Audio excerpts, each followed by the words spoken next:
Wow, I'm impressed. A little bird told me you've chatted it up with every single person in attendance to my little shindig. You're a pretty sociable dude, huh? A people person. That really makes me wonder what your sky animal would be. You don't know?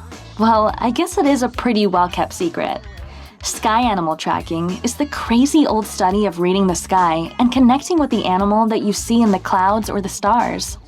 It's like astrology and horoscopes and all that, but way cooler because it was discovered by a real Native American tribe, so you know it's totally legit. My sky animal helps me keep cool on nights like tonight when I'm constantly on the brink of ripping my hair out. Well, ask away. I'm pretty much an expert on all this stuff. He goes by many names, but I know him as Howling Wolf. I've only convened with him once, but it was the most enlightening experience of my life. Ashley and I were boarding the bus out of Nevada, leaving that old life behind for good. And there, sitting among the meth addicts and coked-out gamblers, was Howling Wolf. Well, he looked a lot like the other meth addicts, but there was just this glow about him. I knew he wasn't just a meth addict. Well, I took the seat next to him because it was the only seat available, and he immediately went into this tirade, telling me all about these visions he was having and his upcoming court cases and how he was on the lam, and I just thought, wow. And then, like a beautiful revelation, he blurted, "The sky is full of animals." Deep, right? So I spent the next 2 hours listening to Howling Wolf explain this magical craft. It was so powerful I could even feel this, warmth rising through the bus seats and into my body. It was incredible. Actual warm, wet energy was coming from his seat and onto mine. Oh, you know it. I had to, of course, prove I was worthy of connecting with my sky animal, which wasn't that hard, actually. Howling Wolf said my mind was prepared, but I needed to give him $200 to appease the Great Space Tool Shed where all the sky animals live. I paid my dues, and next thing you know, I was meeting my very own sky animal. Whew, it gives me goosebumps just thinking about it. I suppose someone like you couldn't just look at me and tell me what my sky animal is. But in my enlightened mind, it's so obvious. My sky animal is the honored dumpster raccoon. Resourceful, crafty, always ready to defend what's theirs. It's totally me. There's not a single girl that wouldn't trade hits with her. Why did I decide to start my own cryptocurrency? Well, I'm glad you asked, dude. A buddy of mine apparently thinks I say the word dude a lot. I don't even, but whatever. Just crazy. Anyway, he told me if I had a nickel for every time you said dude, I'd be rich. And I thought to myself, Hey again. How's it going? what if you could have a nickel for every time you said dude? Please, please, please don't bring up that bullshit to me. It makes me sick to my stomach how full of shit my sister can be. Did she tell you about the guy who told her all about this sky animal mumbo-jumbo? Howling Wolf, she calls him. Yeah, that's because he was wearing a dollar store shirt with a wolf on it, and he was literally wearing a dog collar.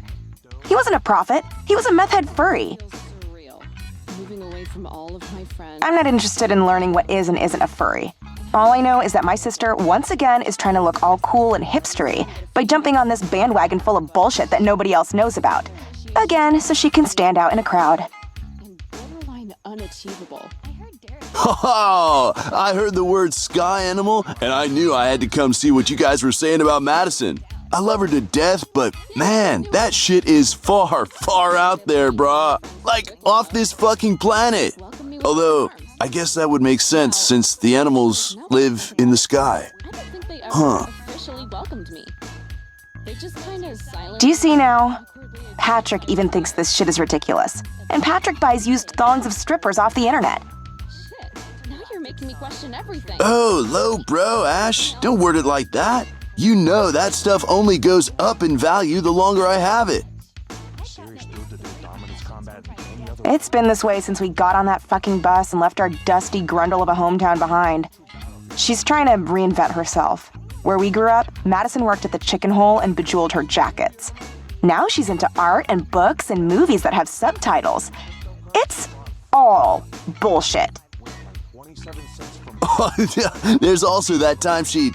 Oh, hello, Madison, my darling Brahma mama who came from the Brogina of my mother's sister. What a wonderful party this is. Enjoying your little trash talking session? Is it fun to talk bad about me behind my back? My own family? And you. I thought you were my friend. Obviously not. I can't even right now. I need to go meditate with the dumpster raccoon. she was gone. I somehow forgot what my parents looked like. And that was a really gross thing you said, Patrick. Really fucking gross. Damn, Auntie Cece's gonna eat my ass out for that one. Derek, I gotta say, dude. Patrick, the phrase is chew my ass out. God, just think a little bit before you speak and remove my mother's name from your mouth altogether. Look, dude, somebody's gonna have to go talk to Madison. Let's be honest, I'm not gonna do it because I'd rather fuck Frank than have to make up with my sister. And Patrick is in verbal timeout until forever. So you should be the one. Just go up there and tell her we're sorry for, I guess, talking shit behind her back. Or just leave her up there for all I care.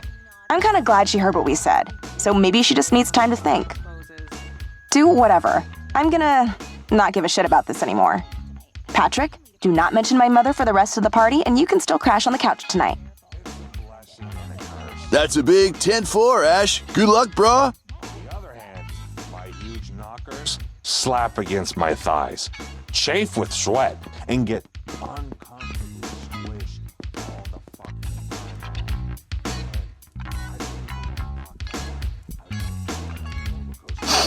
Go away.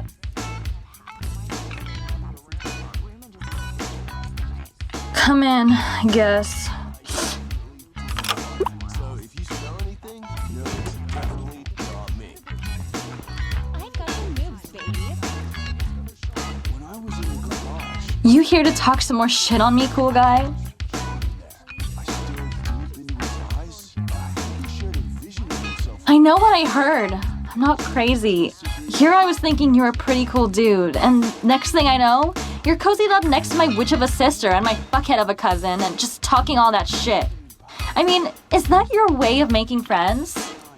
Condemning giant sea creatures. With the other, he was casting furious judgment. I think it means... Don't you think I know that? I know it's fucking ridiculous. Howling Wolf reeked of urine, and he had a tattoo on his neck that said, "I fuck for leftovers." Inside, outside. I just wanted my own thing, alright? There, you caught me in my evil plan. I just wanted to have something that was unique and interesting, and all mine. No idea. I thought a vibrator. You have no idea what my life was like back in Nevada. You either fit the mold, or you tried to be different and got ridiculed for it every day. I was hoping that when I moved away, I'd be free of all that bullshit. But now that I'm free, maybe I've gone too far with it all. The art, the literature. I haven't even read half the books that I have on the shelves around here.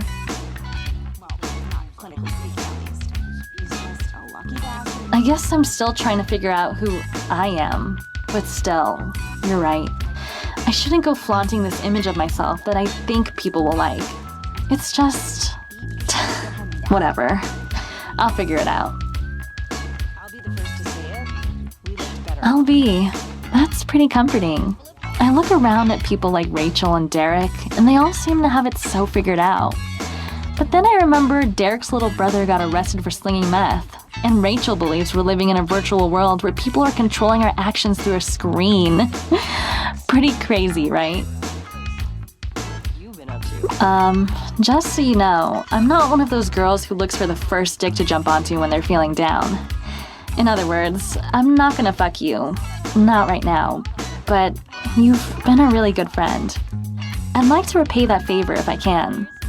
Say, if at any point tonight you get in a bad spot with somebody, and you can tell they're not a big fan of yours, just let me know, and I'll get you back into their good graces. If you're right about just being me, then hopefully I can win them back with my charm alone. No sky animals required.